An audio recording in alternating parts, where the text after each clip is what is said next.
जय श्रीमन नारायण। अगली टिप्पणी जौन हम कहब उ रामानुजदास श्रीमान गट्टू वेणुगोपाल स्वामी द्वारा बताई गया है। अध्याय 17 श्रद्धात्रय विभाग योग श्लोक 19। मूढग्राहेण आत्मनो यत् पीडया क्रियते तपः परस्य उत्सादनार्थं वा तत्तामसम् उदाहृतम्। ओम। गीताचार्य श्री कृष्ण परमात्मा अर्जुन सहित हम सभी का श्रद्धात्रय विभाग योग की शिक्षा देता है। परमात्मा कहता है, अर्जुन, जौन तपस्या भ्रमित सोच के संग निषिद्ध साधनन के अपनाए के आत्मयातना करत हुए और दूसरों के दुख और बर्बादी की इच्छा से कीन जात है, उसका तामसिक तपस्या कहा जात है। ऐसा कहते हुए श्री कृष्ण परमात्मा ये स्पष्ट करता है कि यदि कोनो तपस्या दूसरों का हानि पहुंचावे की इच्छा से कीन जात है तो उसका तामसिक तपस्या कहा जाता है। इस बात का याद रखते हुए कि यदि हम कोनो पूजा दूसरों की हानि पहुंचावे की भावना से करी तो उससे अंत में अपने का ही हानि होए और अपने जीवन का दूसरों के भलाई और सबका मंगल कामना के संग बितावा जाए। अपने जीवन के लक्ष्य श्रीमन नारायण के प्राप्ति बनावे। केवल श्रीमन नारायण में शरण लेके आओ हम श्री कृष्ण परमात्मा के वचनों का यथा स्वरूप श्लोक के रूप में दोहरावे का प्रयास करें।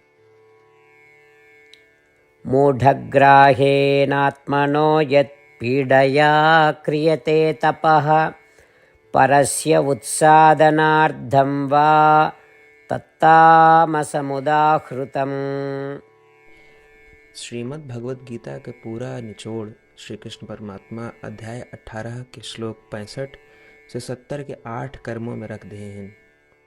श्री कृष्ण कहें, ये 8 बात मानने वाले पे हमार स्नेह है, ये भक्तन की हम हर प्रकार से सुरक्षा करो। श्री कृष्ण परमात्मा द्वारा कही पूरी श्रीमद् भगवत सुने के बाद अर्जुन कहें, करिष्ये वचनम तव, माने कृष्ण हम तोहरे कहे अनुसार ही करब। यह कारण कृष्ण अर्जुन पे हर तरह की विजय और सफलता के अनुकंपा करें। चला हमो परमात्मा के वचन दी कि हम भी ये 8 कर्म करब। ये वचन से बढ़ के कोनो पूजा तप या यज्ञ नहीं बा। हम ये 8 वचन कहब, आप सब जने एक अपने मने और बुद्धि में विचार करें। इस प्रकार श्री कृष्ण के निज वचन देत समय परमानंद से प्रकाशित श्री कृष्ण के मुखमंडल के अनुभूति भी करें। जय श्रीमन नारायण।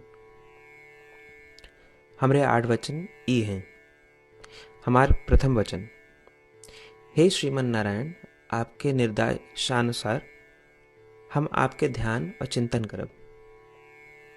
हमारा दूसर वचन, हे श्रीमन नारायण, आपके समझाए अनुसार हम सदा आपके भक्त रहब। हमारा तीसर वचन, हम अपन सारा कर्म आपके संतोष और सेवा के लिए ही करब। हमारा चौथा वचन, जैसा आप कहें, हमका पूरा विश्वास है कि हम आपके हैं और हम सदा आपका करबद्ध नमस्कार व पूजन करब। हमारा पांचवा वचन, हे श्रीमन नारायण, अध्याय 18 श्लोक 66 में आपके कथन मामेकम शरणम व्रज अनुसार केवल आपकी शरणागत की बात कही बा। श्रीमन नारायण, हम केवल आप एक शरण में आए हैं।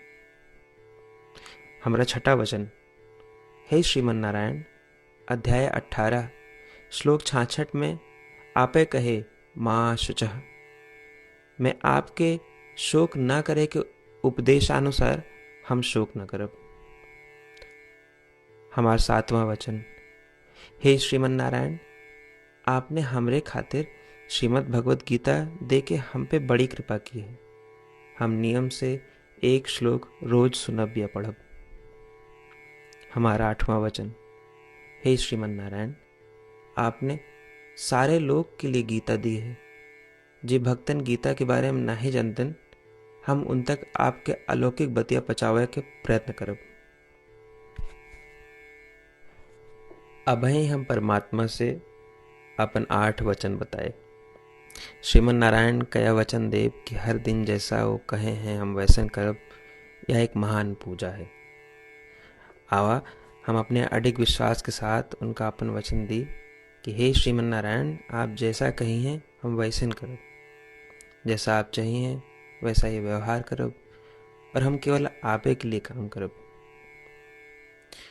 श्रीमन नारायण करिष्ये वचनम तब, माने श्रीमन नारायण हम आपके निर्देशानुसार कार्य करब। सर्वम श्री कृष्णार्पणमस्तु। जय श्रीमन नारायण। मूढग्राहेण आत्मनो यत् पीडया क्रियते तपः परस्य उत्सादनार्थं वा तत्तामसम् उदाहृतम्। ॐ मूढग्राहेणात्मनो यत् पीडया क्रियते तपः परस्य उत्सादनार्थं वा तत्तामसमुदाहृतम्।